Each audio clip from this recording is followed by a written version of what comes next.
Here's a really interesting thing for y'all. If you ever like are building your own community, Dan Meredith, when he was building Coffee with Dan and then eventually Espresso with Dan, he used to do a weekly webinar for Coffee with Dan, which is the free one. And the deal was anybody could attend the webinar live, but the recordings were exclusively for paying members in Espresso.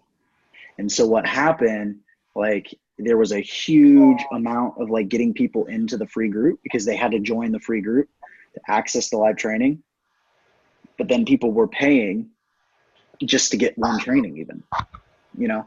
So that's a really good model. Like, you know, if Bobby and I down the road ever were to go and like do a free group, which is not on the radar, by the way, but if we were ever going to do that, I would push really, really hard for that model. Yeah. I saw, and then, oh, go ahead. Well, I was going to say, and then what would happen, I don't know how it would affect in the course group, but it would probably be more like of a coaching element versus a training element.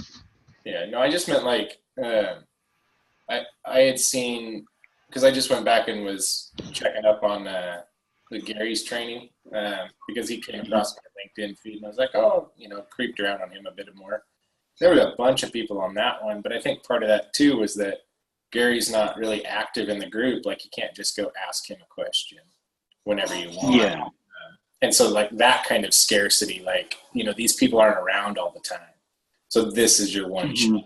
So and then there's like when it's a client acquisition training, those are always higher attendance. Because then you look at even like when Catherine did the Upwork training, huge attendance. You know, when we did the Instagram training, we had huge attendance because it was something everybody had asked for so long. Yeah. So, you know, it's hard because like the live trainings, not everybody's going to be interested in every single one. Yeah. So, yeah. So how are y'all doing? You guys got any questions? I don't know if anybody else is drinking tonight, but I had one of my clients sent me a bottle of Woodford Reserve double oaked bourbon. So I just cracked that open. I'm pretty pumped. It's exciting. Uh-huh. Hey, Mike. Yeah, what's up, buddy? I know how to make you sad. Why would you want to make me sad? Well, I know how. I'm just saying. Like, I had to make I was making a recipe this week. It's like an asshole thing to do. I know how to make you sad. No, I know. But it's fun. Like, I know so little about, because I don't drink. Like, I just don't. And so I don't know anything about wine or whatever. And so, like, every time I have to do this, I think about you because I know you love wine. And so I was making like a lobster bisque soup this week, and it calls for some white wine. I know I'm fancy. And so it calls for white wine, right? And so I'm in the grocery store, and I don't want a whole bottle because that's way too much. So I just need one of those little boxes. But the boxes aren't like, you can't see inside. They just have the name, like what kind of wine it is. So on the box on the outside, it's just like Chardonnay or whatever other kinds of wine are. And so I'm like having to look, because the recipe is like white wine, and I'm like in the grocery store. No, I'm in the grocery store. I have my phone out and I'm Googling like what kinds of wine are white while I'm looking at the shelf full of wine boxes that I can't see into. That's funny. That always makes me think and how sad you would be. Yeah. We're doing right now, my wife and I are doing an advent calendar, and it's just a giant box, and there's like a half bottle of wine in each day slot. So every day we're doing it a day ahead of time, because if there's like a white or something, you know, we want to like chill it. But so you like bust the hole open in the box and you pull the bottle out, and it's like, this is Pinot Grigio from Italy, or this is yesterday we had I don't know, something white from Africa. I don't remember what it was. Chenin Blanc from South Africa. And like, they're just like all these, it's been really good, but like, I've never been as excited for an advent calendar in my life. It is It's awesome, but it's like itty bitty. So it's like you get not even like a full glass. It's like just a little bit under, but it's like, we're looking forward to that like every day. So yeah, cool story, bro. Right? So you guys are here. Assuming you have questions, I'm going to put you on the spot. I'm not going to do the thing Bobby does where he gets uncomfortable that nobody's asking questions and he just starts teaching something. I'm going to force questions, or I'm just going to end it. So I do have Brock bailed y'all out, and he's got some questions in the group. So I'm going to start with those, but y'all are going to have to bring it. So give me a moment to read. I don't have my freaking glasses. All right, so Brock says, all right, you mentioned before that you never really built up a following on your business Facebook page, but you ran ads to build your list. I've also heard that it's good to have some page followers when you run ads so that Facebook thinks you're a legitimate business. So there's a certain threshold for the number of page likes you should have before running ads. And if that's the case, how would you go about getting page likes if you're starting from zero? Damn. I could talk about this for an hour. So that's a really good question. It's a bunch of questions, so I'm going to take different things at once.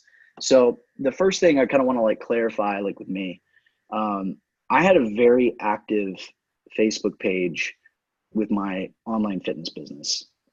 Back then, I did pay for page likes, and I did use that. I was active on social media. I had a website, but I didn't really have a blog. For a long time, I did daily videos, do these 2-minute videos or whatever and post them. So I didn't have a lot of organic traffic there, but I did have a lot of content. I really wasted opportunities there by not having writing or not getting on YouTube, but I did have that.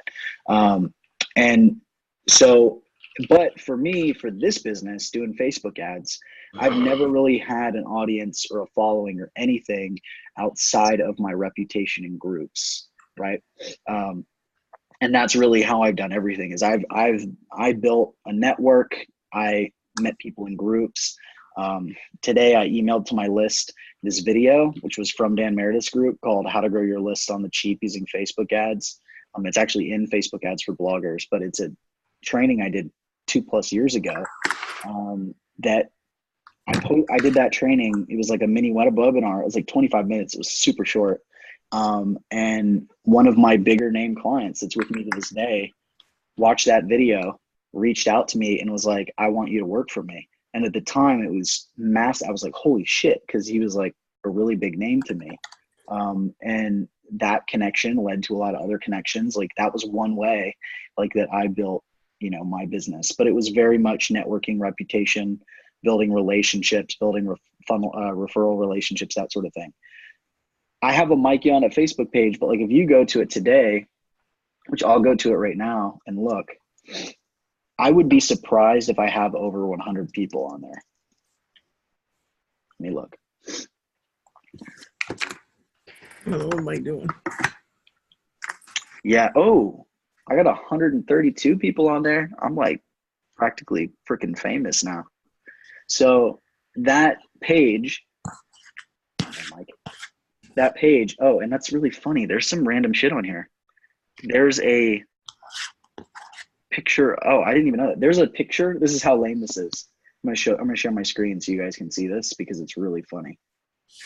There's these random pictures that are from a live training I did with y'all, and then I forgot to delete them. So like, here's a picture of like stacks of money from August. How do I delete this? Tell me how to delete this. I need to delete Go this. to the 3 arrows, dude. Here we go. There you So delete that. Don't want that. Here's a picture of that says "Let's kick some ass," like it's the Simpsons with a paddle. This probably should not have been on my profile for 6 months, right? This isn't good. So that's been there. So there's some random shit on my page because I don't use my page. That was really friggin' funny. But anyway, did we just learn about reputation management? yeah, I have not done a good job with that kind of thing because it hasn't mattered for me. And so like with a Facebook page, like now I've run ads from that Facebook page. I've run plenty of ads from that Facebook page.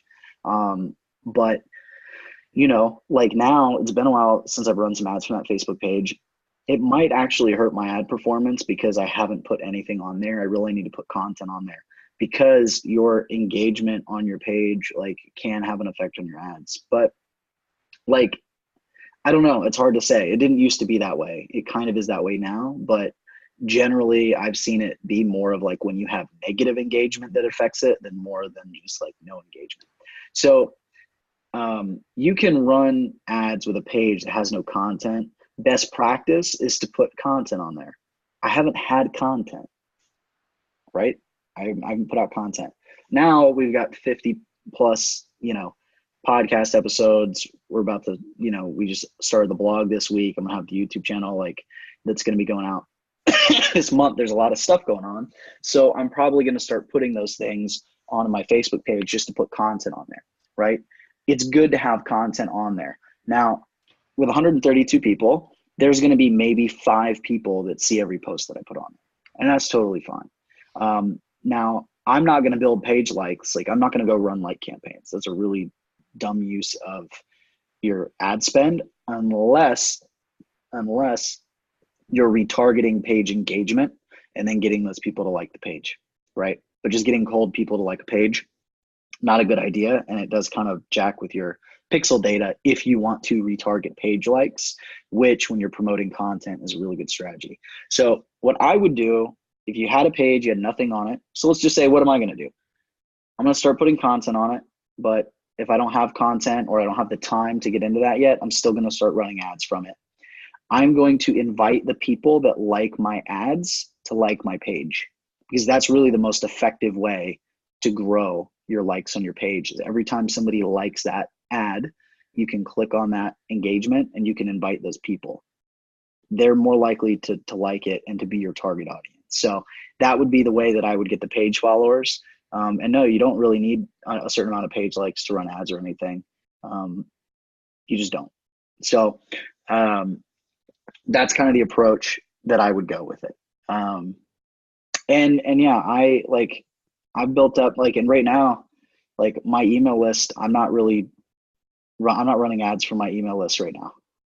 I'm going to be in the next month, but I've had to like put a lot of things together, but we'll be doing that. So, and I'll share some of the stuff that I'm doing, you know, as we go, you know, and as I test some things out, you know, we've been mapping things out. So we're getting ready to start running a lot of new different kinds of ads because list growth is going to be a really, really big part of what we're doing in 2019. But, you know, and this is one of those things, like Bobby is a much better example of like somebody that you can look at and they're providing a good example of what to do than I am, because Bobby does these things for himself and he's teaching you to do those things.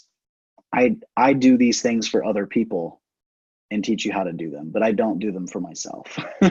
So, and that's starting to change. So that'll be, but like, you know, growing email list, that kind of thing. Like that's what I've built my name and my reputation on is list growth. I'm a big fan of list growth. I think it's super important. I think I said the other day, growing your email list doesn't need to be your number one most important like thing that you do, but it should sure as hell be number 2 or 3. Like it needs to be in that top 3. Yet I haven't been doing that. And a lot of that was just because I was doing a whole lot of other things. So, you know, I haven't prioritized it as much as I should. That will change this year. And it has with me, like with emailing the list. I wanted to get in the habit of emailing the 500 people that were on my list before I start trying to grow the thing. So that's for that. Number 2 from Brock, I plan on uploading the Excel file of my LinkedIn connections as a custom audience, create a 1% lookalike and run ads to both. Is there a sweet spot for the number of people I should have on this list from LinkedIn? Nope. It can be as small as it needs to be. Obviously, the bigger the better because you get more data. So that's a pretty simple one. Stick with the 1% lookalike though. You can always test other ones, but 1% is probably the sweet spot there. So anybody else got questions? Yeah, it needs to be like 100, whatever the minimum is. I couldn't even tell you, I don't even know off the top of my head. I think it's 100, but I don't know. I think it's 100. It's got to be 100. Yeah.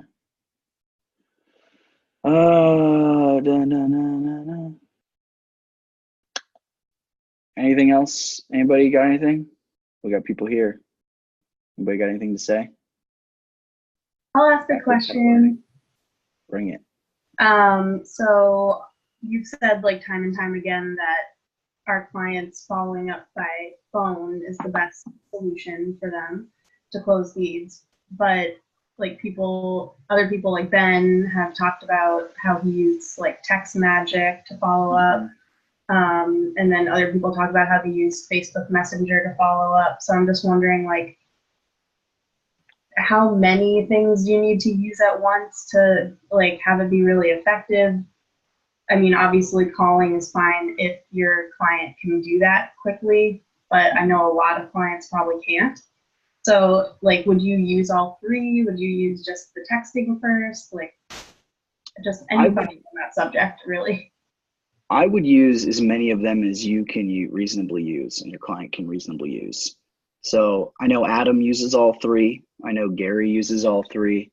Mike, I'm not sure what you do. Ben has gotten really big into SMS. For me, I have not used it as heavily because when I tried to use it, my clients started slacking on the calling and their results dropped. They were using it as an excuse to not put the work in.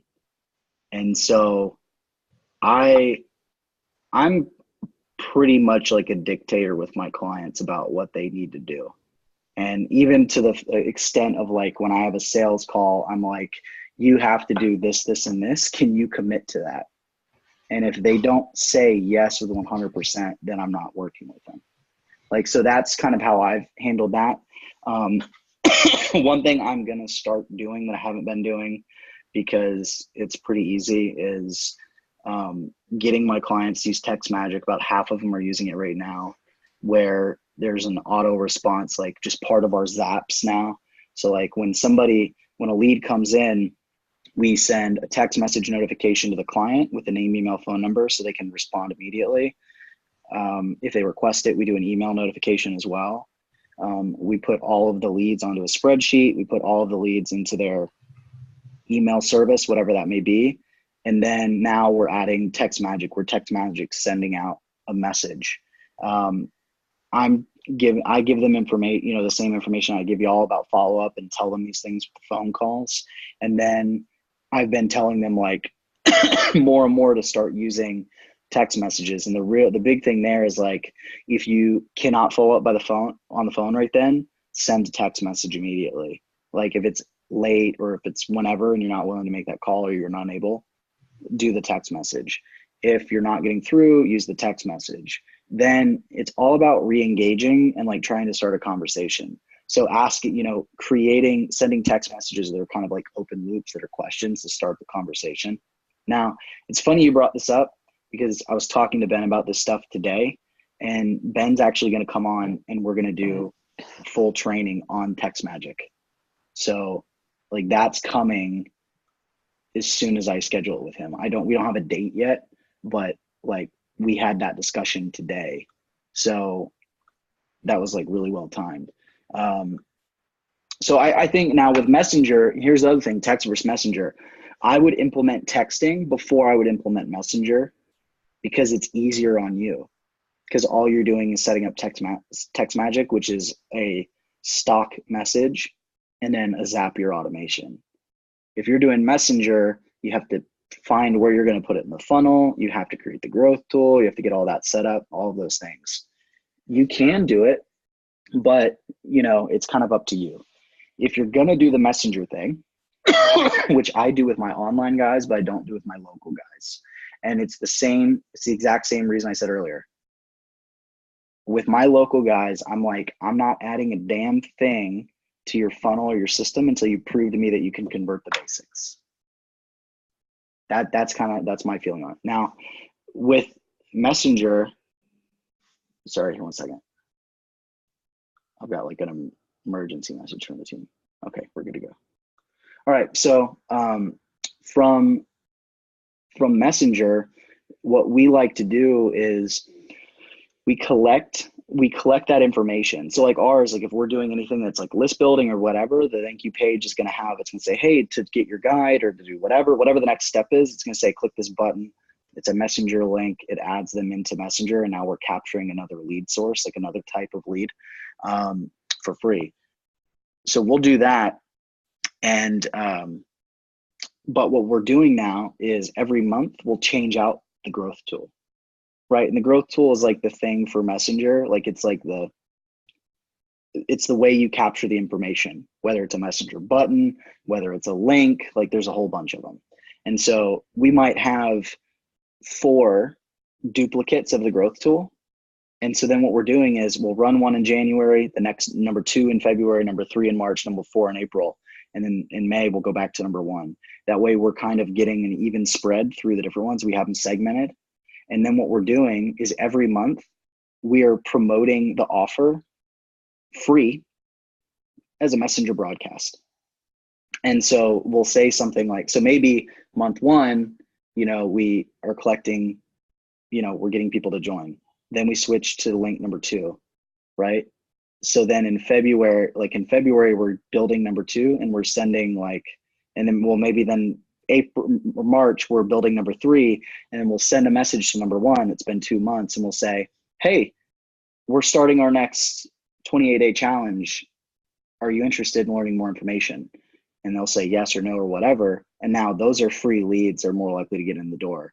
And they might be people that have already taken the challenge. They might be people that haven't done it, whatever, right? And then we'll go to month 4. So now we're in April, and now we're sending it to the list number 2.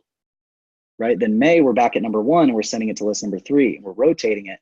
And so those lists are all growing, and each list is getting an offer only 3 times per year. So we're not overwhelming them, but the client is getting to make that same offer every single month to get a nice little influx beyond the paid, right? Which means they're going to close more sales. They're going to be more profitable. They're going to be happier. They're going to be able to pull that off. I have not done this with local, and I'll be perfectly honest, like the reason that I have not done this with local, it's probably something I should be doing with my clients, but I had too much shit going on. Bobby and I have been building this whole thing, and this whole thing has been my bigger priority, and my agency kind of runs on its own, right? Like I'm the CEO of the agency, but I'm not necessarily in there working every day. And even though I have a great account manager that can manage everything, he's not necessarily making the decisions about like implementing that stuff the way I would. And I haven't made the time to go in and do that. So like that stuff is stuff that I'll probably be implementing this next year because things are like way calmed down, right? Like Bobby and I had all this stuff we wanted to do by the end of the year, and we finished it on Monday. Like, so things are about to way calm down. But I haven't gotten there yet. So that's what I would do with Messenger personally, but I'm doing that with my online guys. I'm not doing that with my local guys right now, but it would work with local. And it doesn't even have to be the same offer. Like if it was a restaurant, like you could probably do it even more often, right? Like you could send an offer once a month if it was like a restaurant, right? And it could just be a different offer, right? You could just change them up. And that would be a great way. You could probably do that with SMS too. I don't know enough about SMS marketing though to give you that information. So Cool, thank you. you're welcome. Was that like what you were looking for? Do you have follow-up questions or anything? No, it's okay. I'll just wait for Ben's training on text magic. I'm sure he'll go over all the other things that I'm not even thinking of. Okay, cool. Thanks. Anybody else? I'll just say we got, 2 things. When I was dealing with a lot of fitness guys, the text message thing was pretty key. Mm-hmm. And for getting people, like getting that introduction and getting people in the door. And second thing is text message marketing is extremely regulated. And I'm sure that Text Magic does all that. I don't know, but I'm sure that, but yeah, just like be careful when you start sending text and start communicating with your leads via text message specifically, like Facebook Messenger, not so much email, whatever, just don't be spammy, but text messaging is another whole thing. So just, yeah, I'm sure Ben will cover that, or Text Magic will has that or whatever, but yeah, just something to think about. Yeah, and I don't know that information because we don't do a ton of it. Now, where we use a lot of text messaging is once somebody's booked an appointment, you know, I give very clear guidance to my clients, like, you need to send a message at this time, you need to send this, you need to do this. And doing things like the day of, you know, like lunchtime, the day that they're coming in, the afternoon or evening they're coming in, send them a selfie and be like, hey, you know, it's John.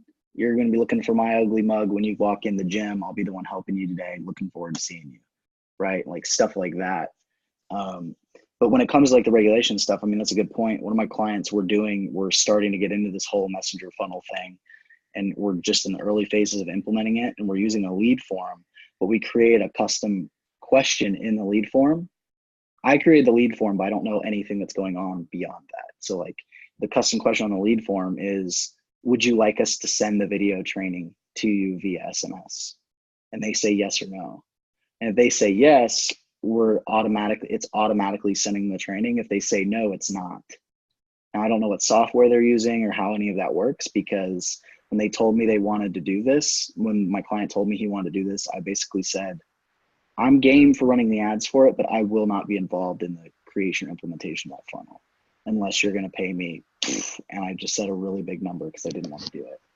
So I don't know that. You can do that through Zapier or Callfire or whatever, like if you're just sending a link.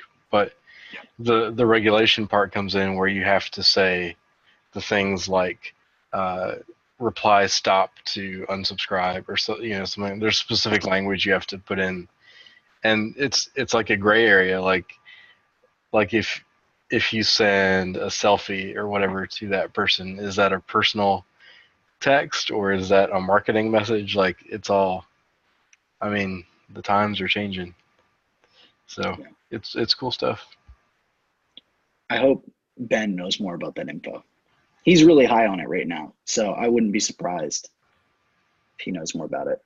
We were talking about it. Ben knows everything. Yeah, we were talking about the reason we were having that conversation today was like because I was like, this is something I need to like raise the bar with what we do, and I was kind of picking his brain about it a little bit. So, cool. So we got a lot more smiling faces, not a whole lot more voices. Yo, What's going on? What's up? where my baby? He's in the other room. I try not to bring him to these things. It's weird talking to your cartoon instead of your face. Well, I look at Biggie Snugs and I won't be hitting on him. Yeah, he's actually probably sleeping right now. You know, this is funny. Like we went and we got him his first haircut the other day. Like we waited a really, really long time because I was afraid he was going to lose his curls.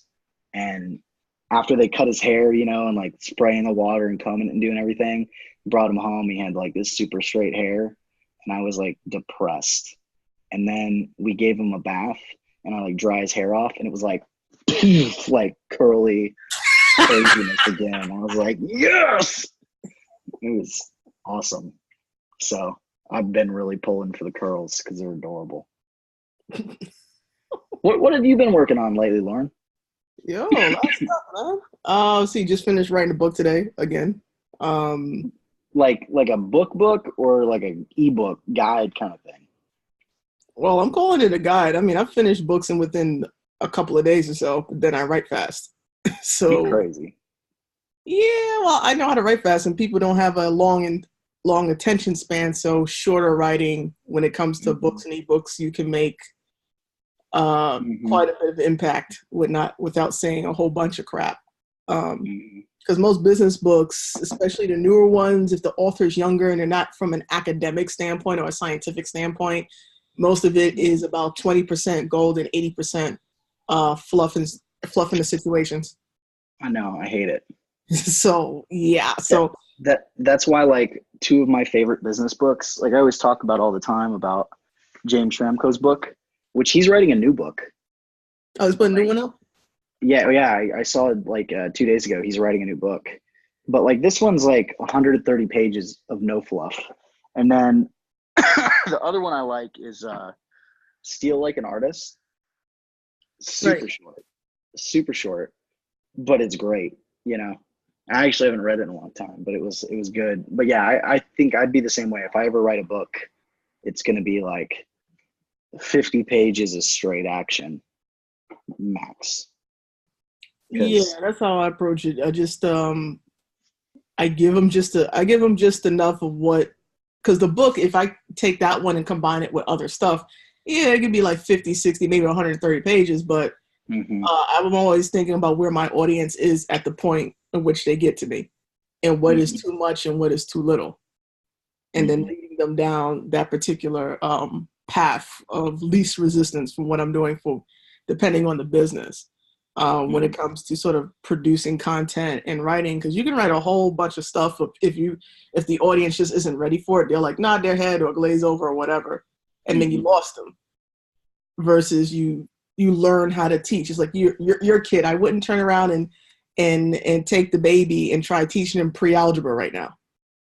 Right.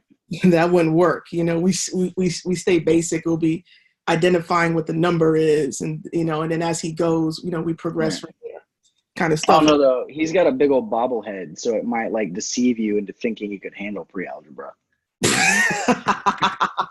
The dude's like 35th percentile height and weight, and then he's like 98th percentile noggin. It's like a giant pumpkin. How does he balance his head? I don't know. When he was first like learning to control, like seriously, when he was first like learning to hold up his head, it was literally like, that's why I call him bobblehead, because he had this giant head and it was just kind of like, Your poor wife giving birth to this child then. No, he didn't. It's weird. It was like he had like a normal sized head, and then it was like after 3 months, it just like one day we woke up and it just like exploded. I don't from you or her? No, it actually not from me. She's got some people in her family with some big heads, so. But that's also where the height on the kids comes from. It sure as hell didn't come from me. I'm like one of the tall people in my family at 5'9", and like Cooper is like practically 6 foot already. He's huge. The kid's gonna be 11 and be taller than me. Oh, geez. He's taller than my brother-in-law was at that age. My brother-in-law is 6'4", so Cooper's gonna be a beast. Oh man. Well, you won't They're all gonna be basketball players. And sit down. Thank you. Oh, no matter. They're gonna be looking down on you, man. So that's that. Write books, and we'll see. I got a campaign going out to some divorce lawyers shortly. All right. That should be fun. Doing some AdWords account audits for them. Okay. So that should be wonderful and juicy in terms of sort of the marketing side. That's been pretty cool. I've never gotten into that. I don't know anything about AdWords. About AdWords? Oh, it's a wonderful mess. You really should know what you're doing. I don't ever intend to mess with it. But you know what the funny thing is, once you learn eventually how to identify, at least, well, they're always changing up what the back end looks like, so that's always a mess. You think Facebook's bad, AdWords is worse. It's just I always catch a lot of marketing agencies screwing clients by doing those audits, though. So like I'm in New York, so I'm looking at New York divorce lawyers for this campaign, and I'll see them showing up in Texas. But they only practice in New York, New Jersey. And they've been in the word divorce by itself, it's like $40+ a click. Right. So if people in Texas clicking on your ad and you don't practice in Texas, you're kind of screwed, So they'll dump like a few $1,000s at a time per month. because of divorce, what is it? Average is 27,000. You in New York and certain places, you get the right client, your divorce could be bringing you in $90K as a lawyer. Shit. Plus. I didn't know that. Yeah, divorces are expensive. That's yeah, crazy. so like it's a nice niche. It's just like a lot of them are, I mean, they're the lawyers. They don't give a shit about as long as you keep the phone ringing, they don't give a damn.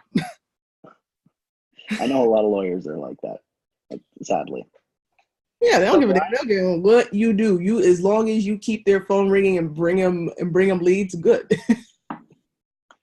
So that's always fun. I'll be like, hey, you don't wasted over the last 3 months, 15 grand. It's crazy. Yeah. That's crazy. Yeah. Well, that's a nice way to make money. Save people money like that. Yeah, save people money and take the account from other marketing agencies. Basically. Mike said he's gonna go get. You're gonna get a law degree and then get divorced. And make shit. $90K. I hate to break it to you, bud, but I think just sticking with your wife is gonna represent yourself. Yeah. I don't think. Well, you don't want to do that. You don't get a tax break for alimony. Yeah, I don't think that's how it works. Good try though. You're hella married. I know he ain't breaking up. That would like the world ends. You got any questions, man? You always bring good questions. Ooh, I don't know. Did I have a question? I don't know. Ooh. Did you? I have a question. I was answering people's questions in the group. Well, what's your question? No, I don't have a question. I just be watching people make mistakes. Well, I appreciate you helping out in the group. That's why I like having you and Mike and some of the other people in there, because you guys know what you're doing. Yeah, well, we be trying to save people because you already know what the path is going to be when people start saying, well, this happened. And it's like, oh, crap, you're either going to have this or that happen. So this is what you need to say to handle it. So it's like it eventually, if you do this long enough, you'll see a pattern of stuff. Like you'll start getting a feeling when like, oh, shit. Okay. Well, that's like, we've talked a lot about like, don't go offering free trials. We've been saying that since day one. Yeah, don't do that. And a lot of people went and did it. And, we've had a couple of posts lately of like, hey, they were right. Don't do it, But we've all got to go. Yeah, Brian's like guilty. It's okay, Brian. It's okay. Yeah, we've all got to go through it, Like, and you know what? You can know that, and sometimes you'll still make the same mistakes. Bobby and I, there's been times this year where we've taken on a client or we've taken on a project or whatever, and we're like, this was not a good poor life choices. Poor life choices. Yeah, I've had one like that recently. It was with someone actually called me in for the project, and when they were telling me about it, I was like, this is not a good client. I like told them off the bat. They're like, oh no, this is great. I'm like, this ain't good. I was like, it's not going to work out. And now it didn't work out, so now they're pissed at me. So yeah, you just got to learn to avoid it, save yourself. But it's hard to do that because like sometimes it's hard to pass up on the experience of the money or whatever. And I know I put up with a lot of shit in the early days just to get started. Yeah. Actually, I put up with a lot of shit in the early days too because I didn't know any better. And so I didn't see that it was a red flag. Excuse me. But you learn. Yeah, you do. You learn or you repeat the same mistakes. But like whenever I see something like that, I'm like, hey, don't do that. Or say this instead to get yourself out of it, And if you're going to put yourself through some grief for some money, let it be a significant number at least. Don't let it be for like a couple $100. It's not the time that you put in to do it is not worth it. And I've done bigger campaigns for the brands you see on TV kind of stuff. And I know what they used to pay to put a Facebook ad campaign together and how much people pay for some of the marketing now. And it's crazy sometimes. Ridiculous. Yeah, it's ridiculous. Like a commercial used to cost $1 million, $2 million for like a 20-second slot. So you do the equivalent of that on Facebook and you're only charging, $300. You're going to run into some issues dealing with who you're dealing with, especially if they're not going to follow up or close. Mm-hmm. So, because no one ever sees the work you put in, they just see the end result of what they decide they're not going to do today. So that's all, so. That's a really good point. And that's one of the reasons that you can stack this and you can scale this business, is because maintenance is not hard, right? And once you get the ad running, it'll run for a while if you have a good ad. And if you're lucky, it'll run for a long while, right? You just have to and sometimes you can have an ad and it's running and it dies and you can just duplicate it and it'll run again. And when you can find a winning formula for a client, it allows you to take on another client without increasing your workload. And then what ends up happening is once you have like for me right now, I'm only really doing work on a couple of clients each week. It's whatever client is having trouble at that time. And we're spending the time fixing theirs, get them fixed and good to go. And then the next week, the next client that has hit that trouble point, we're working on that. And that's how you can really start to scale it. But in the early days, you've got to figure out all that stuff. Sometimes getting the results is harder. Sometimes maintaining them is harder. Managing the client, not doing too much, that's another thing. Like Erica, you were talking about the messenger stuff and the text messages and things. I probably offer a much more slimmed down. I know for a fact that I offer a more slimmed down offer or service than Ben does or than Adam does. Definitely than what Tanya does, because Tanya's is more coaching. Ben really kind of he's getting into a lot more stuff. Adam does a whole lot more with automations and follow up and setting up these systems and things. I really built mine on, sorry, I haven't been able to kick this cough. I really built mine on doing the same thing over and over and over again and scaling it and getting a big volume and giving them what works. And then, I still end up providing a bigger service than a lot of my competitors, but, there are things that I haven't done. I haven't done the messenger thing because I look at it and go, I judge how much it's going to help my client versus how much time I have. And it's one of those things where I'm my clients are getting really good results. If I needed to implement that to get them results, then I would. But if they're getting the results and everybody's happy, then it's, that's not where I've put my time, because and this would be totally different too. If we hadn't started this course this year, what I would be doing this year would be totally different, right? And what I'd be doing in the agency would be very different, because I would have one business to focus on instead of two, right? And then the way Bobby and I do it too, every course, everything you do is its own business, right? And so Laptop Empires in itself, having a blog is a business, having a course is a business, having a podcast is a business. We're doing 5 different things, so that's where I put my focus this year. I still do everything I need to do to get my clients results, but I'm not voluntarily adding a bunch of extra stuff unless they're paying for it, if that makes sense. Whereas you contrast that to a lot of my online guys that have been with me for a long time. When I started with them, it was very hands-on, a lot of coaching, a lot of extra stuff. There's a lot of things. I still do a lot of extra stuff with them, but that's because all the systems and everything else are so much in place that somebody like Jason can run without me for 3 or 4 months.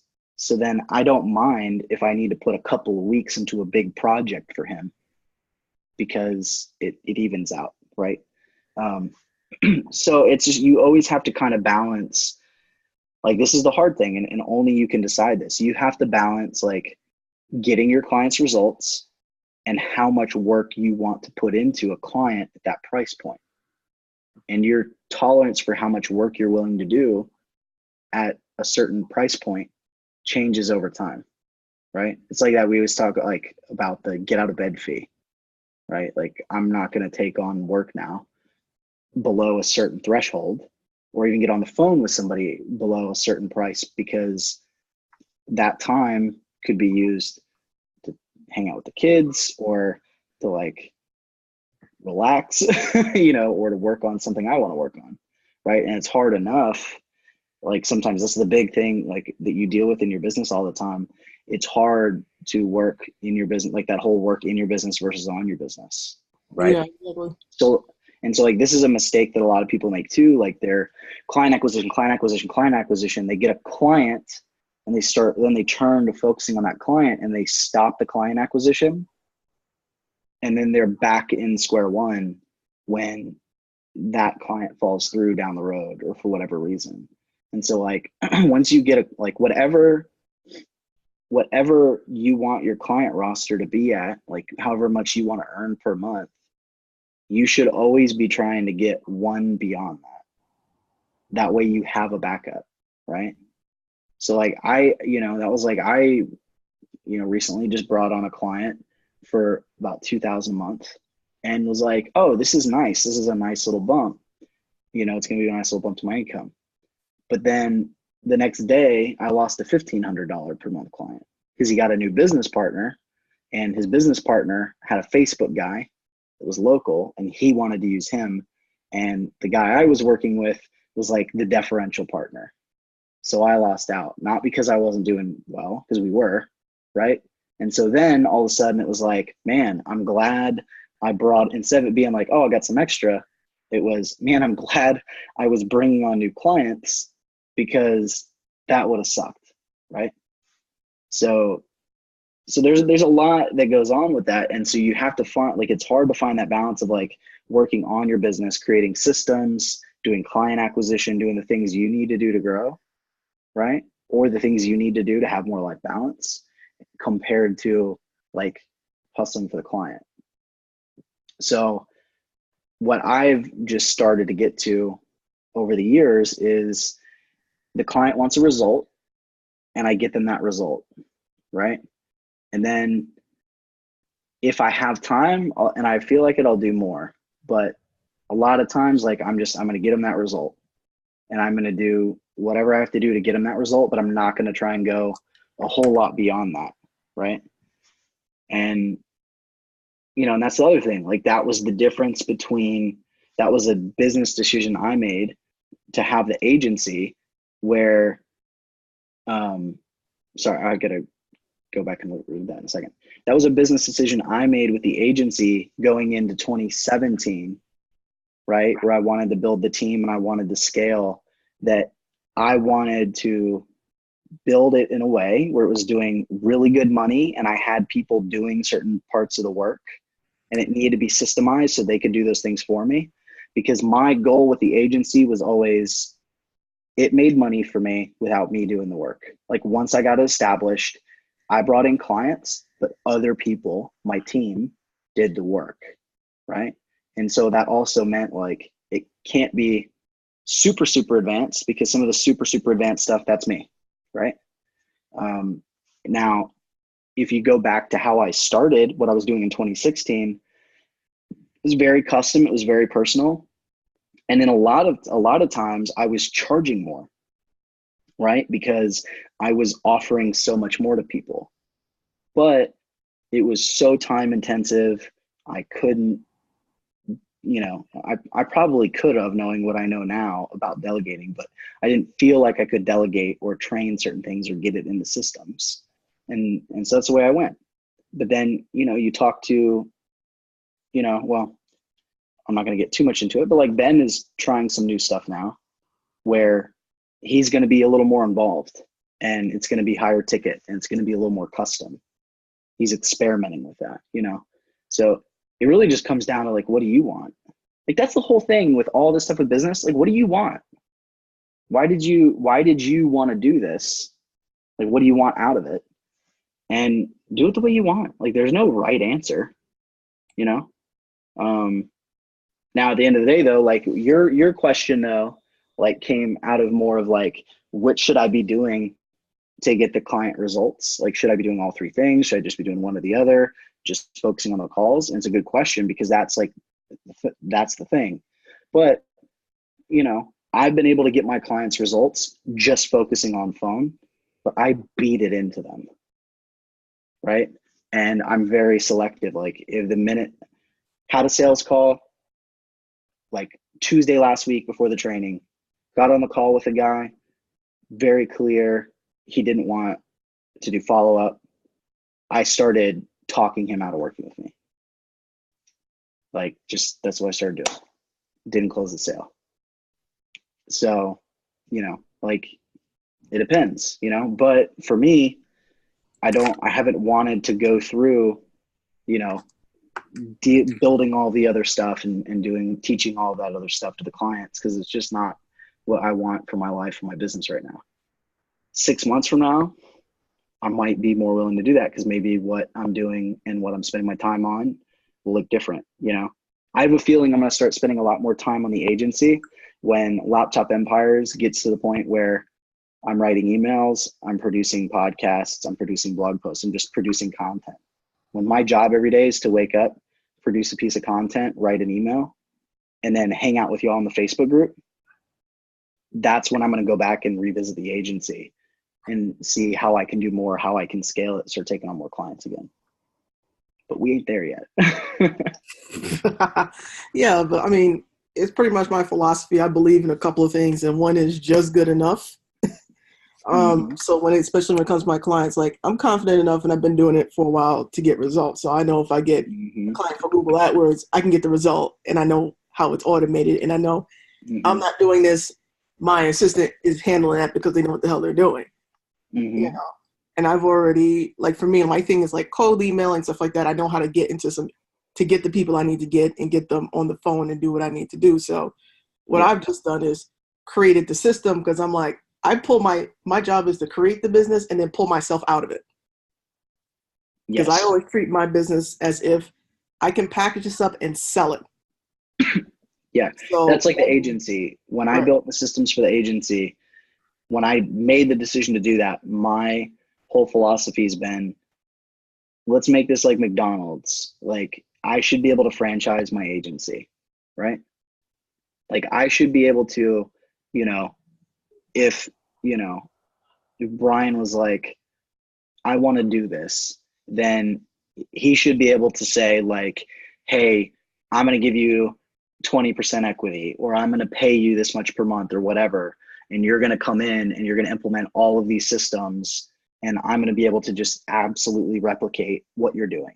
Like, that's how I've built it. Right. And so it's the same thing you're saying. Like, you've got to be, you want to kind of build it so you can step away from it. And that's like the big mistake I think a lot of people make with a business, is that like with this kind of business is like they make it so it's so dependent on them, especially in a freelance business. And then that limits your ability to scale, and it gives you to where you don't have that light balance, and you're always hanging on. If a client leaves you, it's down. If you get a new client, you're up, and it's so up and down. But then again, then there's people like Tanya. Tanya is very much solopreneur, but she's built her business in a way where she's coaching and she's doing these kind of things. She's not getting bogged down in these projects. She's educating.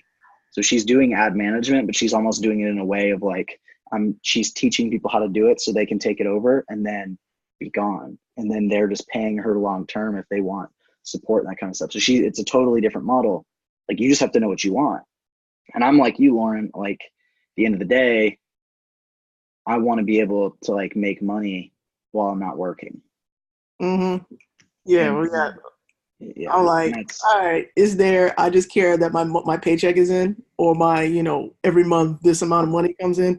The rest of the money, do your thing. Clients are somewhat happy, get some, lose some. And okay, 2-3 years, I decide to sell it. I sell it because I have interest in other things. And so I go into other places. This is me personally. And I build and start building other things, right? Because I'm into a lot of different stuff. So, I mean, that's the way I do it. I don't know. That's why I asked what you were doing, because you're always doing something different. I can never. I know, that's why you guys say, what are you doing this week? I was like, I'm writing a couple books. Yeah, and I think the big thing too is like, you just have to know, like, like for me, and Bobby and I talk about this all the time. Like, how do you do that? How do you build that lifestyle? What do you find out what's good enough? And that threshold, it's very personal to you. And then, like for Bobby and I think we tend to both do a little more because we like feel so responsible for like the people we're working with, whether it's clients or students or whatever, compared to like, I know people that are in our world that is just like, it's a number, you know? And like, I've treated the business and it's almost assembly line. That's how I built the agency. But like, I hate it when my clients are getting results, right? I've got my first client in Texas in my career doing this. First time I got a client in my own state. He's been with me about 2 weeks. We cannot get him rolling. We can't get him rolling, driving me insane. And so like today I was working with my account manager and I was just like on fire. I was like, we're doing this. If this doesn't work tomorrow, we're doing this. If that doesn't work the day after, we're doing this. And so like I have action steps planned out for like the next week of what we're going to do with that client. And I'm going to be super involved and probably annoying my team because I'm more involved than normal, but it's because we're not going to get to the end of this month and him not have any results. Yeah, exactly. I'm gonna be pissed if that happens. So I'm putting in a lot more time because I'm like, if it takes me being personally involved to make it happen, that's what it's gonna take. Yeah, exactly. Like when I have a client, depending on what it is, because I do different things. Because when I started in this whole online internet thing, which was many years before I met you, I was writing copy for people, right? And planning out and doing all that stuff instead of doing the traffic end of it. So I try to get my clients rolling as soon as possible, barring the expectation because of the different niches I'm in, right? So I think that's one thing people need to temper. Like if I'm working with a bigger client, it's more people I got to talk to, is more stuff that you just got to handle, and that you're not going to get the results necessarily in 30 days, especially when someone's ego gets in the way and they say, no, the image has to look like that. I was like, the image ain't gonna work like that, but we can do whatever you want and split test it and do what you wish, and learning how to have those conversations. And usually you have it more when you're working with a larger company or more established company. So like when you start working with the company that's a subsidiary of another company, then you're going to really run into that. Like recently we're still trying to close a deal. It's been going on for 6 months because of the large company I'm working with, right? Because I've had that. I've had that before. Yeah. Yeah, because I got to meet the company, and then I just met the parent company. I don't met everybody in there. So it's just those deals take long, even though the money's nice. But I know once they're started, I got my process. They go through my process, and then I got my person handling the account in terms of traffic. But then when it comes to the email, that's mostly me. Unless what I'll do for me, because my specialty is particularly email copy. I'll write the beginning email copy, and then I'll get the other copy. I'll get a copywriter that I know. It's like, okay, now you fill it in. This is where I started with. I don't feel like writing this account anymore. You handle it. Yeah. Well, and I was talking to somebody who was talking about a copywriter who's getting paid these big fees, and he does revenue share deals. Right. And like big time A-list copywriter. And so he only works with people that already have existing assets. He comes in, he's like, okay, what's your baseline? What do you normally make on a launch or a sale or whatever? And he's like, okay, cool. I'm taking this percentage of like whatever over that. And all he does is he goes in, he changes the hook, the headline, like, and like the close. And that's it. That's it. So he spends like 30 minutes tweaking just like these key parts of the sales page and leaves everything else. Yep. And then like, it blows it out of the water. They double their revenue and he gets this huge cut, right? And that also goes with testing. I was talking to one of my old students earlier this week, and who I taught a lot about Facebook ads and helped him set up his agency. And it was really cool because he was teaching me a bunch of stuff that Bobby and I are going to implement in Laptop Empires. And one of the things he was telling me is when he does testing, he took a comment that I had made a year ago and turned it into a testing system. And so I had mentioned to him how the copy above the fold, your intro on your ad for the body copy and the headline, that's all that matters. That's what people see first. And so he says he writes his bullets, and I do this too, but I haven't taken it to the step he has. He writes his bullets and his call to action, like basically the whole body and close of his ad. And then he tests his ads, and he'll have like 15 variations. The only difference will be headlines and the intros, like the first paragraph of the ad. And yeah, that's what I do. That. And that, That's what I do. and I've done that many times. Like if I won't rewrite a whole ad. I'll just like change the intro and test that because it's quicker. Right. But that's what catches people's attention. That's what gets them to click see more. And I thought it was interesting. Like, I was like, I knew I did that, but it was one of those things like sometimes you do things and you don't actively think about it. And he was like, hey, you had told me this. And now like, that's part of my testing philosophy. That's how I do it. And I'm like, that's badass. So Goodness, how I test emails. I mean, I had a campaign and I wasn't the traffic person. I was the email person. So I went and the campaign was a Black Friday, Cyber Monday deal. That campaign did over $7 million. Sweet. But some of the stuff was original, but most of the stuff I did was split test my subject lines and added a call to action and stuff. That company thinks I spent hours doing all that. No, I did not. Yeah, and that's another example of like it's about results. It's not about how much time you spend doing something. Like if you get the result, doesn't matter how you got the result, how you got there, how much time you spent to get there. It just matters that you got it. So, hey, Allie, what was your comment about? Because I saw it, but I have no idea what it was about. Getting one more client that you need. So like, I was pretty happy, and then just shit went down. Yeah, that sucks. But it's all good. It's just like, that's really important. Yeah. Lesson learned. I feel like that's probably something that's one of those things that like we don't talk about in the course because it's one of those like things you don't think about, right? Like I'm gonna like make a note and like do a post about it or something because it's one of those like, you know, like Lauren was saying, how there's just things where somebody will comment about something and it's like, oh, you shouldn't do that, you know? And like we're not making this huge list of things in the course that you shouldn't do, right? But like then they come out, and that's one of the reasons why it's so important to have a group like this because, you know, you do stuff like I feel like Bobby and I need to make a video like Dan Henry and just have a whiteboard and be like, these are the easy clients, do these. These are the hard clients, don't do these. And like put that in the course because I feel like no matter how many times we tell people like focus on these things and not the others, there's always somebody that's like, I landed a circus for a client, or I have, you know, a miniature horse breeder, you know, which like Bobby's the only person that gives a shit about that, you know. Hey, I do too. The horse. Okay, Mike, this is so funny. Do you remember when Bobby, he posted something about like horses and you were like posted like how offended you were? Permanently etched in my memory, yes. Yeah. So he like posted this and Bobby thought it was funny and didn't understand.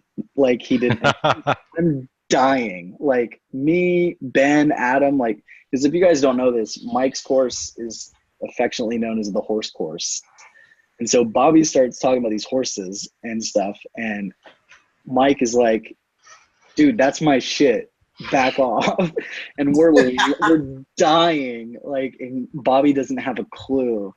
And I'm surprised y'all rebounded and have such an affection for each other now after that. I did not know he didn't have a clue. I figured he knew. That's funny. He didn't know.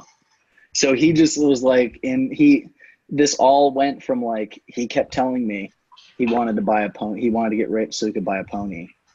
And then it somehow got turned into mini horses. Cause I guess there's a distinction between mini horses and ponies. A very important one, Mike. Yeah. So when he learned that and then he like latched onto mini horses, that's when this whole situation went down. And I didn't even funniest moments this year for me online, like seeing your comment and realizing Bobby didn't have a clue and how serious you were. Like, awesome. It was great. Like I didn't even when I made the horse course, like horse just rhymes with course, and I just used a picture of a horse. It's to the point now where if somebody posts in my group, they address each other as horses, hey horses, what's up? And they always post like a horse, Only horse pictures. like it's Yes. only horse pictures with posts in the group. And so It like, drives me insane. It's the only thing I don't like about your course, bro.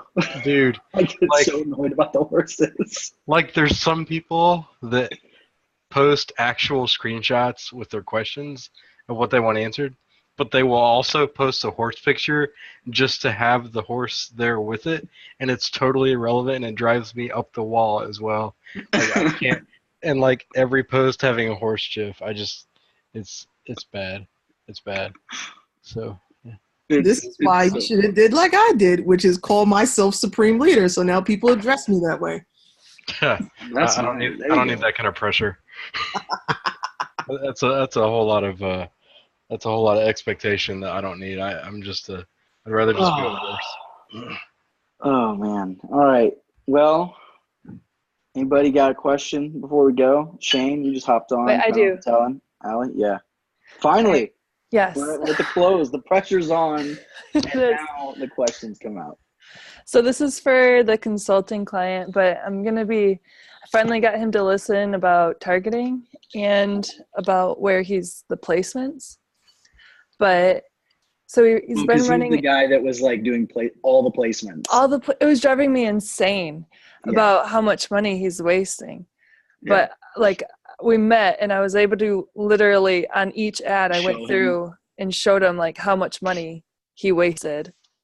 It was great. It was great.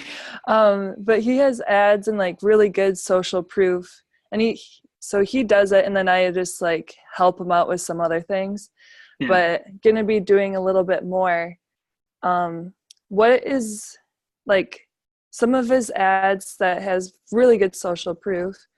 We're thinking about stopping those versus putting up some new content. Mm-hmm. Like, what is your feedback on that? He has a subscription boxes for like essential oil, natural products and stuff. So if you've got ads that have a lot of social proof that like work and you're just like changing a bunch of stuff, you can take that post ID and use that ad. As long as you're happy, as long as you're going to use that copy, like use that ad over and over. You know, I've got clients that we've been using the same post ID for like 3 years, but we'll do different objectives and different targeting and all kinds of stuff. Because when somebody sees, 700 reactions and 500 comments and stuff like that, they're more likely to stop scrolling and like read, right? So if you want to use those ads, like keep using them for sure, but that doesn't mean you shouldn't do new ads. You shouldn't bring in new blood. Now, a little secret that you can use if he has an audience and he has followers, run a new ad and like test it out. And if you find one that like very early on looks like it's going to do really good, you can take the post ID and you can share it with his audience and have his audience then go and put reactions and comments and stuff like that. And we've done that before with like when I work with coaches, consultants, and course owners and stuff like that. What's funny is like we've never done that with y'all because y'all just freaking do it anyway. Like y'all somehow find our ads and just like start saying ridiculous things and loading them with gifts and stuff. So like we don't even have to do this. But I've had clients where we'll go to their community and be like, hey, we've got this new big campaign. Would you mind going and like leaving a comment about like your experience with this? And they'll load it up. You just have to be careful too, though, because like that can backfire as well. Like if it looks too staged, so like it's a tough balance. But yeah, anyway, but that can help, and having that kind of engagement. Having engagement like that that's not coming from the ad is not going to improve ad performance. It's not going to affect your relevancy score and your CPM and all of that, but it's going to, in a roundabout way, affect performance because more people are going to stop scrolling, more people are going to read, more people are going to click because of the social proof. Right. Yes, that's what I've been balancing, like how many new ads versus like, because we want to change up some of the copy, which is why we want to kind of stop those ads. So if you want to change the copy, Facebook made it so that you can change copy now without losing the social proof. Here's the problem.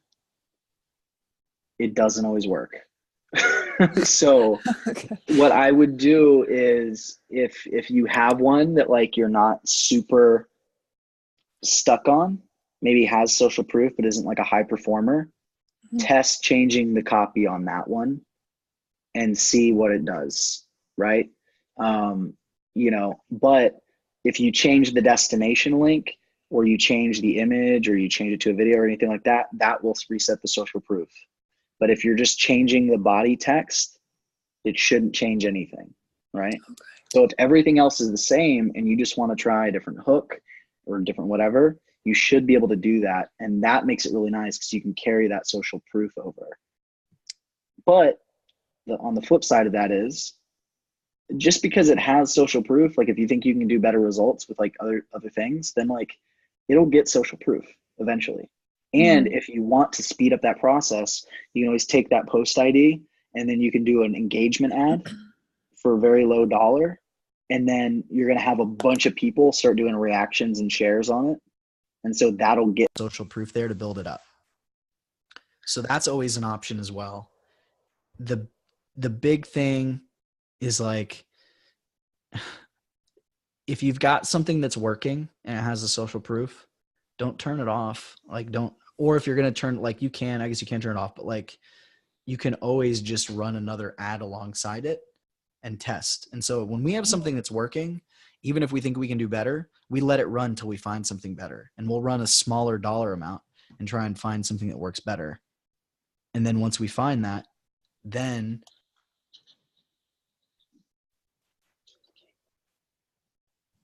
okay, one second. Can you guys hear me again? Got you. Sorry. So like we'll run the main ad and we'll run what the hell? Okay, can you hear me? Yeah. My mic keeps flipping. So we'll run the main ad and we'll run the little one we're split testing against it.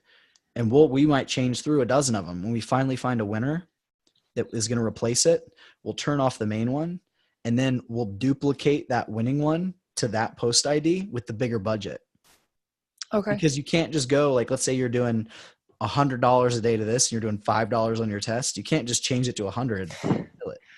Right. But you can take it and then duplicate it at 100 and it should do okay.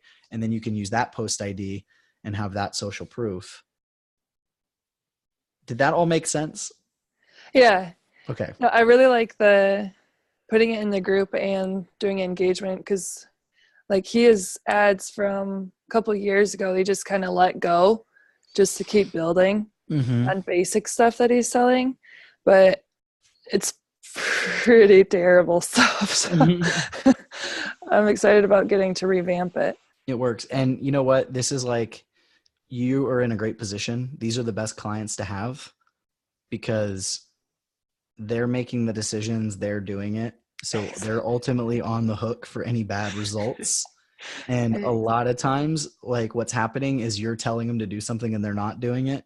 And then when they finally do it, they get better results. And so those clients tend to stick around a really long time because they have no one to blame but themselves if they're not getting the results. Like that's one of the nice things about consulting and just advising somebody is that doing the work is kind of on them. They don't have you as a scapegoat as much. They still do to an extent, but so that's a sweet gig. Yeah, I'm excited because even like it's been like 3 months and it's just gotten a lot more as time's gone on, and we're going to be doing a whole like redoing of his whole marketing stuff with the placements and the all the men and women ads and different things. So I'm excited. Brian wants to know what you charged, if you don't mind sharing. Unfortunately, because it is, so he's building up, it's $20 an hour, which he knows that the price is going up in, I think it's 5 months. I think it was month 5 or 5 months from now? No, at month 5. So we got 2 months to, I think, 30. I wanted to do per month, which he'll probably find out is going to be cheaper, like 1,000 or 1,500, because we're doing like we do our a lot of work. Black Friday through January has been just insane. Yeah, but he's growing his business. Like, he's just in the middle of getting a warehouse and doing all his stuff. So I know. Wait. Run the numbers back again for me again. 20 an hour to 30, 2 more. But when I talked to him at first, I wanted to get paid per month. Like, just, like we do with our clients. Mm-hmm. This is what I need you to do for me. I need you to list every single thing in the Facebook group, exactly what you're doing with him, what your current price point is, and the hours you're spending, and I'll tell you what it actually should be. You're going to kill me? Yeah, that's why I heard that. I was like, wait, because I remember getting tagged by someone with a subscription box thing going on. It's a lot of work, yeah. Mm-hmm. Here's the deal, though. It's a good experience. You're gonna learn a lot, right? And you're gonna reach a point, like you're gonna find other clients, and you're gonna start making more money, and you're gonna reach a point, and you're gonna go, "This is ridiculous," right? Like right now, you might not feel that way. Maybe you do, but if you do, when that month 5 comes, like you can make it whatever you want, because the reality is he can too. He can walk away from it. Like I know. I've done with people where we do the stepstone thing like that. And it's like, hey, after the 4th month, it goes to this. And they're like, peace out, because they don't want to do that. Mm-hmm. Right. And so you can do that too. Like if you're like, hey, this is how much more work we're putting into it. This is really undervalued. Like, you can always renegotiate that. There's the chance you might lose it, but if you've built up enough value, he might stay. But at the end of the day, a point will come where you'll be like, if I'm going to keep doing this, this is what I want. And you'll reach that point where that will be true and you won't care. Right. Mm-hmm. And you'll be like, it's this is what I want. And if they say no, you're like, cool, sorry, I'm done. And you just walk away. Like you're going to get there eventually. But in the meantime, as long as you're happy with it and you're learning and you feel good, like keep going, even though I agree with Lauren. You're probably not. Yeah, I was like, wait a minute. Compensated, because when you said it was the same thing, I was like laughing when she was like, "Wait, run the numbers by me again." Because when you're saying like, "Yeah, he's probably gonna end up paying me more on an hourly basis," I was like, "What?" I know, but yeah, I'm happy with it. And I know that time is coming. Like it's coming fast from your voice. I know. I was at 2 universities and a high school coaching basketball. I can coach your kids and get them where they need to be. Hell yeah! Because I can't. I'm a short white boy. I don't know what I'm doing. Yeah, I'm a 6'5" professional player. When my wife played through high school, and I remember when we first started dating, and she was like, "You want to play basketball?" And I was like, "Sure." And I was thinking we were going to play horse or something like that. And she freaking schooled me. She was like dribbling past me, driving on me. And I'm like, this is some bullshit. I don't know what I'm doing. So I'm like, I'm just going to hang back. I'm going to hang back so she can't get past me. And she's like, that's cool. And she's just like sinking them. So, but it's okay. We played Frisbee one time and I like threw it and she went to the floor screaming because it like came at her face. So I hold that over, but I don't play basketball there. I get my ass kicked. Cooper could probably kick my ass at basketball. Oh, wow. Like that's not my sport.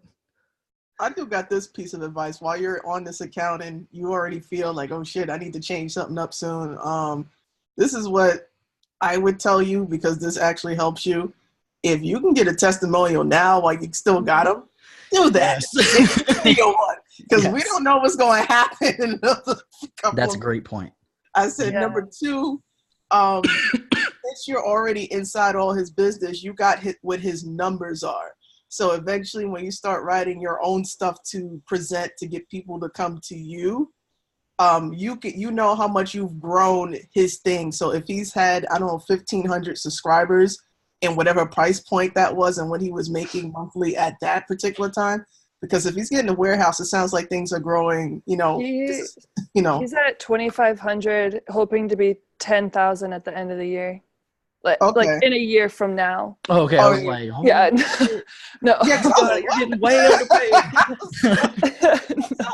That's only more than essential oils. And You're gonna 4x his growth in 3 weeks. Holy shit! I'm gonna hire you. I'm working 24 hours a day. So he has that, and then he's just rolling out stuff for like wholesale for like massage people or whatever. They do stuff with that. Does he have a back end? Married Lola Bunny. I just saw that. That's pretty good. All right. Yeah, well, I will get his numbers. So, like, whatever it was when you started with him to whatever it is now, I would keep track of how much it's growing because I attribute the growth to you being in the actual business. So I would grab those numbers, have him do a couple of video testimonials for me, store that so in case when it's time to renegotiate, like, hey, we need to talk about this now. You have something, to go on, whether it's yes or no from him. At least you're coming in saying, well, if you want to see proof, hey, watch this video or watch this and stuff like that. So that goes for everybody who's on here. Do that. If you do have a client, get that as soon as possible when you start getting results for them. Don't wait to the end of the relationship. I don't want to do that. So I would definitely check that, do that now, because we don't know what's happening 5 months from now when you're like, hey, you need to pay me $2,500 or $5,000 because I'm doing all this crap for you. Yeah, we're looking into Google AdWords, but I'm just like, I don't have time for that. Oh, Google AdWords is fun, but it's a hell of a lot of work. If you don't know what you're doing, you don't want to screw with his stuff. Yeah, exactly. I'm gonna go ahead and wrap this before my wife kills me, because I didn't realize that it is 8:30. So it was fun, but this is what I'm gonna do. I'm just gonna announce my intentions now, and then like if none of y'all show up next time, I'm gonna know why. But from now on, when I do this, I'm gonna change at least how I do it. Bobby can do whatever the hell he wants, but I'm gonna make these like real traditional hot seats and like for real put y'all on the spot, because like this is one of those things. We had some really good questions, and like your question at the end was great, but we had this like awkward gap where nobody had questions and we wasted time. So what I'm going to start doing, and I'll make sure this is like an announcement next time, and I hope you guys show up and I hope other people do, because I think it's super valuable to do this kind of thing. And what we'll do is just whoever shows up, we'll just go and say, okay, each person's going to get 10 minutes. What's the biggest thing that you need help with or that you're working on or struggling with right now? And we're going to focus on that. And we're going to give it a focus, because then you don't have to try and come up with questions or anything. It's just going to be like, what do you need help with? Boom, we're going to go. And I'm just going to go through, because like I don't want us to waste time, and I want it to be valuable. And so I think, this is only maybe the third or fourth time we've done this. And I know we've had a couple that were like really great questions. And then like we had some slow parts in some of them, like we did today. And so I think that's my thought. I mean, do you guys think that would be helpful? I feel like that's a good way to improve this. Allie's like, yeah. Yeah, because we could tear up Allie's stuff again. What'd you say? I said we could tear up Allie's stuff again. That's right up my alley. This is fun. Well, there you go. I'll have more for you. What was your subscription box that you did, Lauren? Mine was called or is called Black Nerd Swag. It's basically I'm in the nerd pop culture niche with that one. Yeah. Awesome. Yeah, and I thought it was something along that. I couldn't remember if it was the comics thing or if it was swag. Maybe it was both. It's both. It's a combination of both, yeah. Okay, yeah.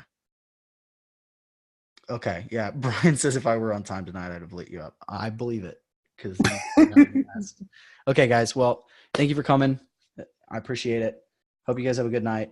Night. I'm gonna hang out with my wife before she's like, I told her 8 and it's 8:30. So, okay. So, and Bobby's out with his wife right now. It's her 30th birthday today. So, so he's being a good husband and not working today and doing whatever stuff they're doing. I'm trying to see what Decorating. they're probably decorating. Who said that? Man. Okay, that was funny. Yeah.